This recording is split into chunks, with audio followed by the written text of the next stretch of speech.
तो वो कंपाउंड हमेशा और हमेशा आयनिक होगा, यानी कंपाउंड हमेशा आयनिक होगा बेटा।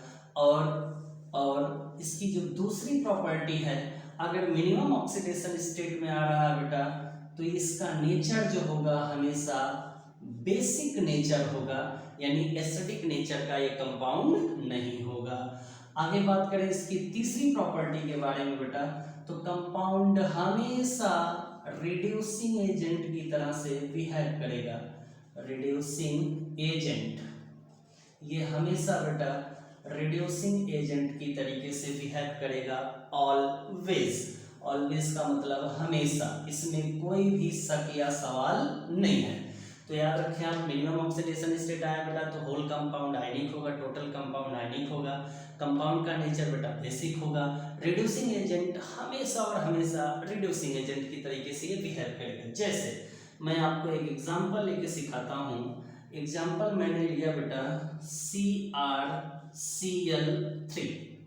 अगर हम CrCl3 की बात करें तो इसमें क्रोमियम का ऑक्सीडेशन स्टेट कितना निकल के आएगा बेटा, +3।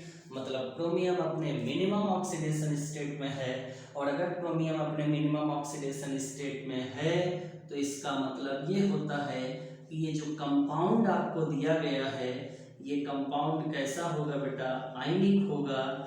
और इस कंपाउंड का नेचर कैसा होगा लल्ला, बेसिक होगा, यानी ये बेसिक नेचर शो करेगी। और ये कंपाउंड हमेशा और हमेशा रिड्यूसिंग एजेंट की तरह बिहेव करेगी। ऑलवेज, हमेशा, ये कभी भी बेटा ऑक्सीडाइजिंग एजेंट की तरीके से बिहेव नहीं कर सकती है। तो मैं उम्मीद करता हूँ आपको एक कंपाउंड समझ में आ गया होगा। जैसे इसमें एक और कंपाउंड ले सकते हैं, देखो MnCl2।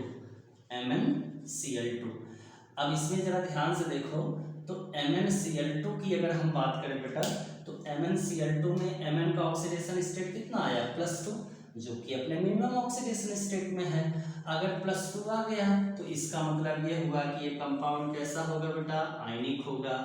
इस कंपाउंड का नेचर कैसा होगा, बेसिक होगा। ये कंपाउंड हमेशा किस तरीके से बिहेव करेगा, रिड्यूसिंग एजेंट की तरह से बिहेव करेगा।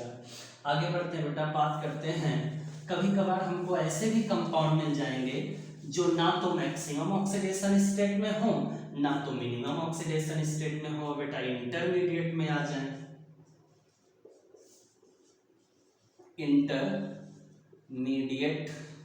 इंटरमीडिएट ऑक्सीडेशन स्टेट, अगर कोई इंटरमीडिएट ऑक्सीडेशन स्टेट में आता है बेटा, तब आप क्या करेंगे, तो याद रखें कंपाउंड हमेशा और हमेशा कोवैलेंट होगा। कंपाउंड हमेशा कैसा होगा बेटा, कोवैलेंट होगा। कंपाउंड का नेचर कैसा होगा, तो एम्फोटेरिक नेचर होगा, यानी कंपाउंड एम्फोटेरिक होगा, एम्फोटेरिक नेचर होगा बेटा उसका। और कंपाउंड किस तरीके से रिएक्ट करेगा, तो वो oxidising agent as well as reducing agent की तरह से बिहेव कर सकता है। बोथ, यानी दोनों तरीके से ये बेटा बिहेव कर सकता है। एक एग्जांपल लेते हैं, आपको मैं एग्जांपल दिखाता हूँ MnO2 का। जरा ध्यान से देखो बेटा, तो मैंने आपको बताया है कि Mn का मिनिमम ऑक्सीडेशन स्टेट +2, Mn का मैक्सिमम ऑक्सीडेशन स्टेट +7। जरा यहाँ कैलकुलेट करो, यहाँ बेटा Mn का ऑक्सीडेशन स्टेट कितना निकल के आएगा, +4। मिनिमम है +2, मैक्सिमम होती है +7, निकल के आ रही है +4।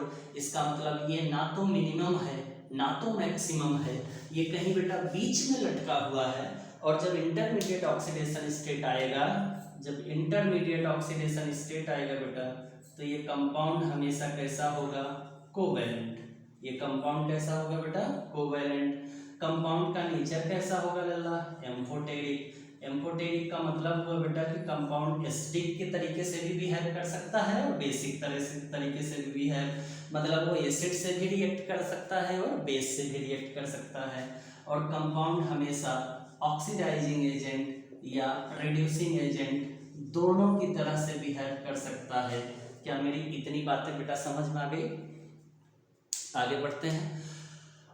आगे की क्लासेस बेटा हम लोग कल कवर करेंगे, इसका अगला टॉपिक हम लोग कल कवर करेंगे। आज आप लोग पढ़ते रहें, चैनल पर नए हैं तो चैनल को बेटा सब्सक्राइब कर लें, लाइक करें, कमेंट करें। आपको कोई भी दिक्कत होती है बेटा तो आप कमेंट करके पूछ सकते हैं कहीं पर भी। मैं कोशिश करूँगा कि आपके क्वेश्चंस का आंसर मैं अगले लेक्चर में दे दूँ, और कोई भी दिक्कत होती है तो आप हमसे पूछ सकते हैं। All the very best.